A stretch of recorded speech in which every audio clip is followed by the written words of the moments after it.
வணக்கம் நண்பர்களே, welcome to let's play fantasy YouTube channel. நம்ம யூடியூப் சேனலுக்கு புது நண்பரா இருந்தீங்கன்னா சப்ஸ்கிரைப் பண்ணிட்டு வீடியோ பாருங்க.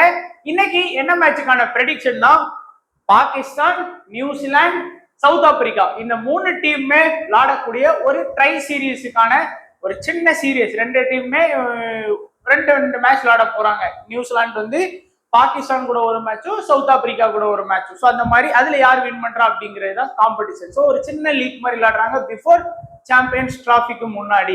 இந்த மேட்ச் வந்து நமக்கு வந்து சனிக்கிழமை 2:30 மணிக்கு ஸ்டார்ட் ஆகுது. ஸோ 2 மணிக்கு எல்லாருமே நம்மளுடைய டெலகிராம் சேனல்ல ஜாயின் பண்ணிக்கோங்க. உங்களுக்கு தேவையான எல்லா முக்கியமான அப்டேட்டா இருந்தாலும் சரி, ஃபைனல் டீமா இருந்தாலும் சரி, ஒன் பிளேயர் ஃபேண்டசி ஆப்ஷன் எல்லாமே நம்ம சேனல்ல ஃப்ரீயா கொடுத்துட்டு இருக்கோம். மறக்காம ஜாயின் பண்ணி சப்போர்ட் பண்ணுங்க. லிங்க் டிஸ்கிரிப்ஷன் பாக்ஸ்ல இருக்குது. அதே போல நீங்க இன்னமும் நம்மளுடைய ஃபேண்டசி X11 ஆப்ல ஜாயின் பண்ணாத நண்பர்களா நீங்களா ஜாயின் பண்ணிக்கோங்க. ரீசன் என்னன்னு பாத்தீங்கன்னா, நமக்கு ஃபுல் அண்ட் ஃபுல் உங்களுக்கு தெரியும் டிடிஎஸ்ஓ ஜிஎஸ்டியோ கிடையாது. அண்ட் இருக்கிறதுல லோவஸ்ட் ஃபேண்டசியோட பிளாட்ஃபார்ம் அப்படின்னு சொல்லலாம். நீங்க கம்பேர் கூட பண்ணி பார்க்கலாம். X11க்கும் மற்ற ஆப்புக்கு உள்ள வித்தியாசங்களை நீங்க வந்து கம்பேர் பண்ணி பார்க்கலாம்.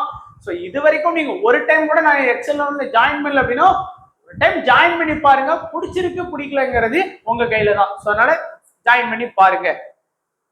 ஸோ இன்னைக்கு வந்து மேட்ச் வந்து எங்க நடக்கு அப்படின்னு பாத்தீங்கன்னா, நம்ம எல்லாருக்கும் ஓரளவுக்கு தெரிஞ்ச ஸ்டேடியம் தான். பாகிஸ்தான்ல இருக்கக்கூடிய லாகூர்ல தான் இந்த மேட்ச் வந்து நடக்கு.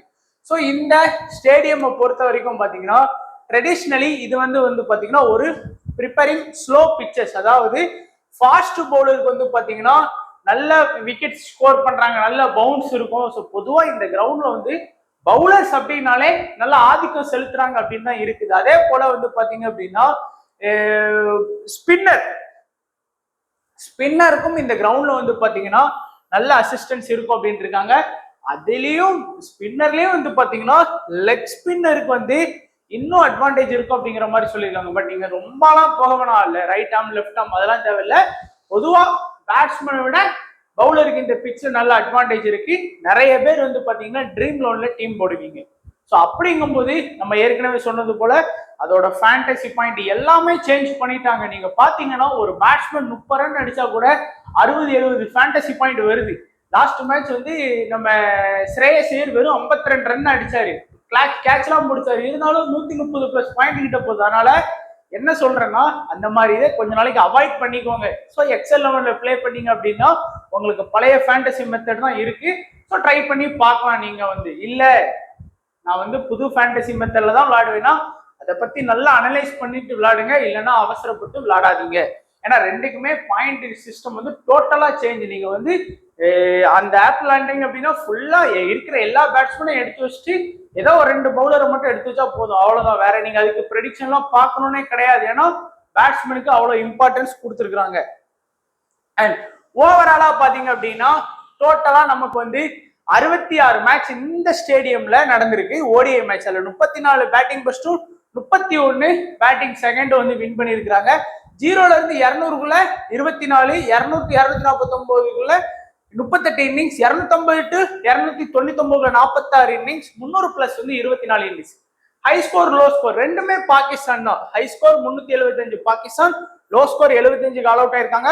ஒரு சராசரியான ஸ்கோர் வந்து 250ல இருந்து 270-80 வரைக்கும் நீங்க வந்து எதிர்பார்க்கலாம்.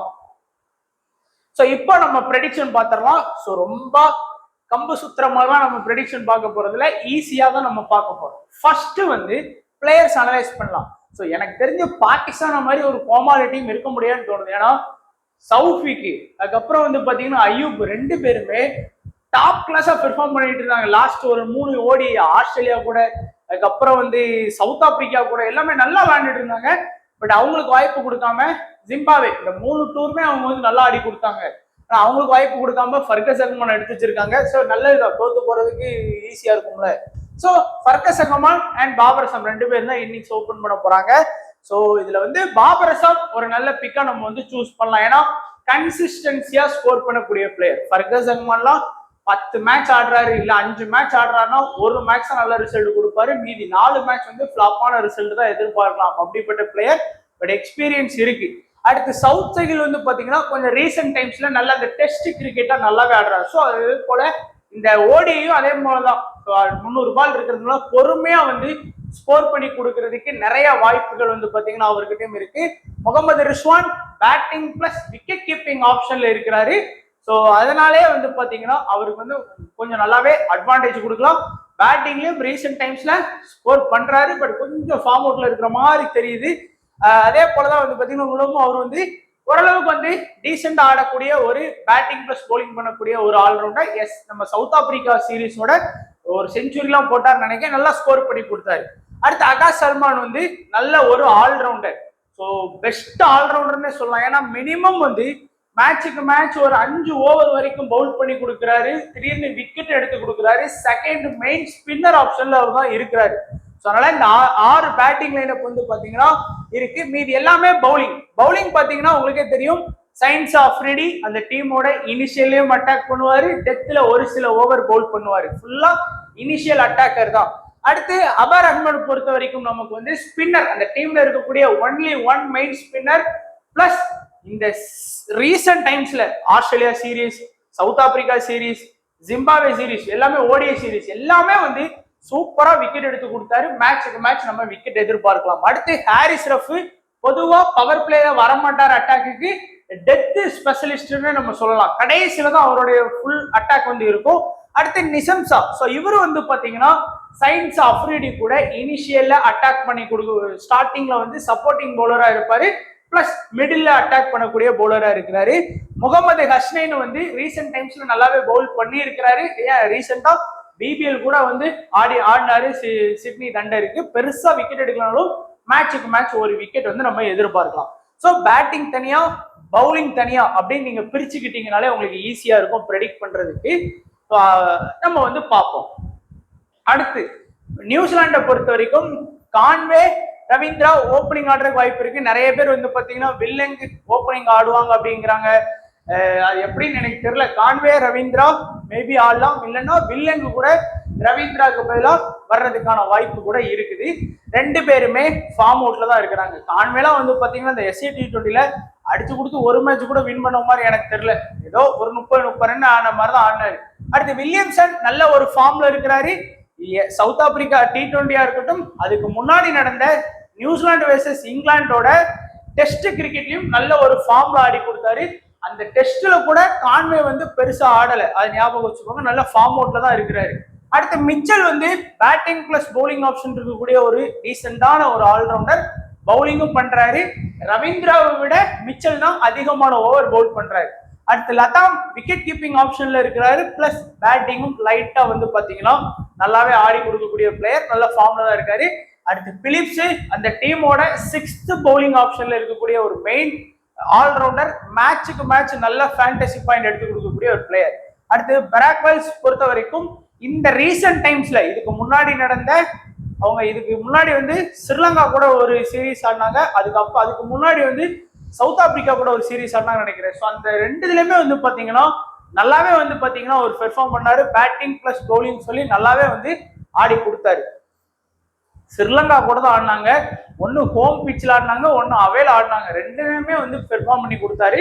சாண்டர் சொல்லவே வேணாம், மேட்சுக்கு மேட்ச் கம்ப்ளீட்டா பவுலிங் பேட்டிங் பிளஸ் பவுலிங் சொல்லி மாஸ் காட்டிட்டு இருக்கிறாரு.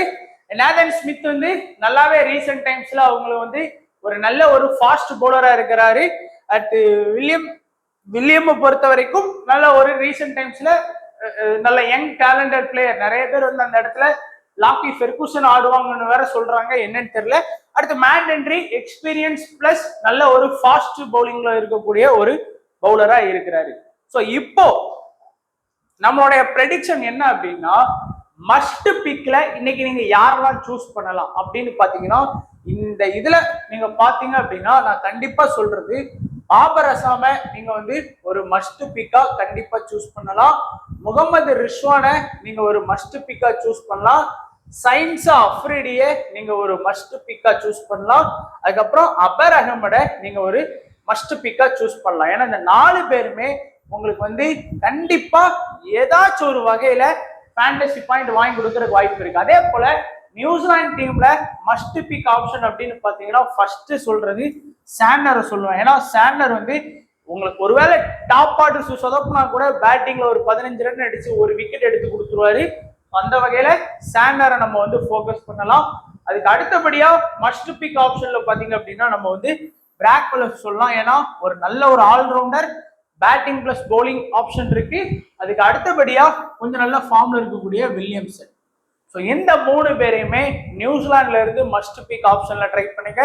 இங்க 4 பேர் ஏன் கொடுத்தேன் அப்படின்னா அவங்களுக்கு என்னதான் இருந்தாலும் லாகூர் வந்து அவங்களுடைய ஹோம் பிச்சு. இப்போ நீங்க இந்தியா வர்சஸ் இங்கிலாந்து மேட்ச் எடுத்துக்கிட்டீங்கன்னா கூட இந்தியா என்னதான் வந்து இது பண்ணாலும் வின் பண்ணிடுவாங்க, தடுமாறினாலும் வின் பண்ணிடுவாங்க. ஏன்னா ஹோம் அட்வான்டேஜ் இருக்கு. அதனால இங்க 4 பேர் வந்து சொல்லியிருக்கோம். அடுத்து இப்ப நீங்க வந்து ஒரு ஸ்மால் லீக் டீம் போடுறீங்க அப்படின்னா யாரெல்லாம் பாகிஸ்தான் டீம்ல வந்து ப்ரிப்பேர் பண்ணணும் அப்படின்னு பாத்தீங்க அப்படின்னா கண்டிப்பா ஸ்மால் லீக் டீம் போடுறீங்க அப்படின்னா நீங்க வந்து ஹாரிஸ் ரஃபை கொஞ்சம் ப்ரிப்பேர் பண்ணணும். எஸ்எல்ல வந்து ஹாரிஸ் ரஃபை இது பண்ண, ஏன்னா டெப்த் ஸ்பெஷலிஸ்ட், அதனால நீங்க அவரை ட்ரை பண்ணி பார்க்கலாம். அதே போல அகாஷ் சல்மனையும் நீங்க வந்து கொஞ்சம் ஸ்மால் லீக்ல ஃபோக்கஸ் பண்ணணும். ஏன்னா 5 ப்ராப்பரான பவுலிங் ஆப்ஷன் இருந்தாலுமே அவர் வந்து இந்த ரீசெண்டா நடந்த நிறைய ஆஸ்திரேலியா ஓடிஐயா இருக்கட்டும், ஜிம்பாவே ஓடிஐயா இருக்கட்டும், ஸோ அப்படிங்கும்போது அவங்க வந்து பவுல் பண்ணி நல்லாவே சவுத் ஆப்பிரிக்கா ஓடியையும் பவுல் பண்ணி விக்கெட் எடுத்து கொடுத்துருக்காரு. Small league விளையாடுறவங்க Akash Salman, Harris ரஃபை கண்டிப்பா ஃபோக்கஸ் பண்ணுங்க. அதே போல இங்க பாத்தீங்க அப்படின்னா நீங்க ஸ்மால் லீக் விளையாடுறீங்க அப்படின்னா மேட் ஹென்ரிய கண்டிப்பா ஃபோக்கஸ் பண்ண வேண்டியதா இருக்கும். அதே போல மிச்சலை வந்து கண்டிப்பா நீங்க வந்து ஸ்மால் லீக் விளையாண்டீங்க அப்படின்னா கொஞ்சம் ஃபோக்கஸ் பண்றது அவசியமா இருக்கும். ஏன்னா மிச்சல் வந்து திடீர்னு வந்து பாத்தீங்கன்னா ஒரு 2 ஓவர் வரைக்கும் பவுல் பண்ணுவாரு, இல்ல ஒரு 4 ஓவர் பவுல் பண்ணி ஒரு விக்கெட் எடுத்து கொடுத்து ஒரு 20 ரன் அடிச்சு கொடுத்தா கூட முக்கியமான ட்ரீம் டீம்ல வர்றதுக்கு வாய்ப்பு இருக்கு. மேட் ஹென்ரி தான் இருக்கிறதுல எக்ஸ்பீரியன்ஸ். நீங்க ஸ்மித்தோ வில்லியமோ வந்து அந்த அளவுக்கு எக்ஸ்பீரியன்ஸ் பவுலர் கிடையாது. மேட் ஹென்ரி தான் எக்ஸ்பீரியன்ஸ் பவுலரா இருக்கிறாரு. ஸோ ட்ரை பண்ணி பார்க்கலாம். ஸோ இப்போ யாருக்கெல்லாம் கேப்டன் வைஸ் கேப்டன் ஆப்ஷன் கொடுக்கலாம் அப்படின்னு பாத்தீங்கன்னா ரிஸ்வானுக்கு வந்து ஒரு பெஸ்ட் கேப்டன் வைஸ் கேப்டன் எடுக்கலாம். சயின்ஸா அஃப்ரிடிக்கு ஒரு பெஸ்ட் கேப்டன் வைஸ் கேப்டன் எடுக்கலாம். அபர் அஹ்மதுக்கு பெஸ்ட் கேப்டன் வைஸ் கேப்டன் எடுக்கலாம். அதே போல இங்கேயும் வந்து பாத்தீங்கன்னா சாண்டருக்கு வந்து பெஸ்ட் கேப்டன் வைஸ் கேப்டன் எடுக்கலாம். வில்லியம்சனுக்கு நீங்க ஒரு விசி ஆப்ஷன் எடுக்கலாம். பிராக்வெலுக்கும் ஒரு விசி ஆப்ஷன் எடுக்கலாம். ஸோ இதுதான் கேப்டன் வைஸ் கேப்டன் இந்த மேட்ச். ஸோ கடைசியா ஒரு டெமோ டீம் வந்து நம்ம பார்த்துட்டு வீடியோ வந்து முடிச்சுக்கலாம். So demo team Mohammad Rizwan, Babar Azam, அகாஷ் சல்மான், அடுத்து Afridi, Haris Rauf, Ahmed, Williamson, Santner, Bracewell, Matt Henry, Smith. So எல்லாமே கொஞ்சம் ரிஸ்கான டீமா இருந்த மாதிரி இருக்கும் உங்களுக்கு பாக்குறதுக்கு. ஏன்னா இதுல வந்து ஒரு ட்ரம் கார்டை இன்செர்ட் பண்ணியிருக்கிறோம். மற்றபடி ஓரளவுக்கு வந்து உங்களுக்கு வந்து ஒரு சேஃபான பிக் தான். ஏன்னா நிறைய பவுலிங் ஆப்ஷன் கவர் பண்ணியிருக்கேனே நினைப்பீங்க. பட் இந்த பிச்சு ட்ரெடிஷ்னலா பவுலருக்கான ஒரு ஃபேவரட் பிச்சுன்னு சொல்லியிருக்கிறாங்க. அதனால வந்து பவுலர்ஸ்க்கு வந்து இம்பார்ட்டன்ஸ் கொடுத்துருக்கேன். இல்லையா நீங்க வந்து தாராளமா பேட்டிங் கொடுத்துடலாம். ஸோ ஸ்மால் லீக்கை பொறுத்த வரைக்கும் நீங்க இன்னும் தெரிஞ்சுக்க வேண்டியது ஃபேண்டசியோட பாயிண்ட்ஸ். ஸோ அது வந்து புது ஃபேண்டசி ஆப்ல மாதிரியான இதுல விளாண்டிங்க அப்படின்னா கொஞ்சம் கஷ்டம். ஏன்னா அப்படின்னா நீங்க ப்ரெடிக்ஷனே பார்க்கணும். நான் சொன்ன மாதிரி எந்த பவுலரும் எடுக்காம 2 பவுலர் இங்க அஃப்ரிடி எடுத்து வச்சுக்கோங்க, இங்க மேட் ஹென்ரி, மீது எல்லாருக்கும் பதிலாகவும் டைரக்டா போயிட்டு எல்லா பேட்ஸ்மேனும் எடுத்து வச்சுக்கோங்க, வின் பண்ணிடலாம். ஸோ ஏன்னா அதுதான் நடந்துட்டு இருக்கு. ஸோ அப்படிதான் நிறைய பேர் டீம் பண்ணாங்க. பட் அது வந்து நிரந்தரமான ஃபேண்டசி கிடையாது. அவங்க வந்து தற்காலிகமா தான் அந்த இதை கொண்டு வந்திருக்காங்க. ஸோ அதை நம்பி டீம் போடாதீங்க. ஸோ எக்ஸல் 11ல ஜாயின் பண்ணலாம், ஜாயின் பண்ணி அதுல கூட நீங்க வந்து நம்ம பழைய மெத்தட் தான் இருக்கு. நம்ம ஸ்போர்டஸ் ஆப்ல பழைய ஃபேண்டசி மெத்தட் தான் இருக்கு. விஷன் 11ல பழைய ஃபேண்டசி பாயிண்ட்ஸ் தான் இருக்கு. ஸோ அதுல கூட ட்ரை பண்ணி பாருங்க. ஸோ கேப்டன் வைஸ் கேப்டன் எடுத்துக்கிட்டீங்கன்னா நம்ம ஏற்கனவே சொன்ன மாதிரி நிறைய பேர் வந்து பாகிஸ்தானோட பிளேயர்ஸுக்கு தான் கேப்டன் வைஸ் கேப்டனா வருவாங்க. ஏன்னா அவங்க ஹோம் அட்வான்டேஜ்னால இந்த மாதிரி எடுக்கிறதுக்கு வாய்ப்பு இருக்கு. நீங்க நியூசிலாந்து சைட்ல இருந்து போனீங்கன்னா இந்த 2 ஆல்ரவுண்டருக்குமே பெஸ்ட் கேப்டன் விசி ஆப்ஷன் நீங்க கண்டிப்பா எடுக்கலாம். ஏன்னா 2 பேருமே தரமான ஆல்ரவுண்டர்ஸ் சொல்லுவேன். ஸோ இதுதான் நண்பா நம்மளுடைய ப்ரெடிக்ஷன். ஸோ வீடியோவை மேக்சிமம் எவ்வளவு பேர் லைக் பண்ண முடியுமோ லைக் பண்ணுங்க, சப்ஸ்கிரைப் பண்ணிட்டு வீடியோ பாருங்க நண்பா. நிறைய பேர் வந்து பாத்தீங்கன்னா டீம் நல்லா இருந்த அன்னைக்கு லைக் பண்றீங்க, தோத்த அன்னைக்கு அன்சப்ஸ்கிரைப் கூட பண்ணிட்டு ஓடிடுறீங்க. ஸோ அந்த மாதிரி பண்ணாதீங்க. தொடர்ந்து உங்களுடைய சப்போர்ட் நம்ம சேனலுக்கு எப்பவுமே தேவை, அப்போல இருந்து இப்போ வரைக்கும். ஸோ வீடியோ பார்த்த எல்லா நண்பர்களுக்கு நன்றி, வணக்கம். தேங்க்ஸ் ஃபார் வாட்சிங் நண்பா.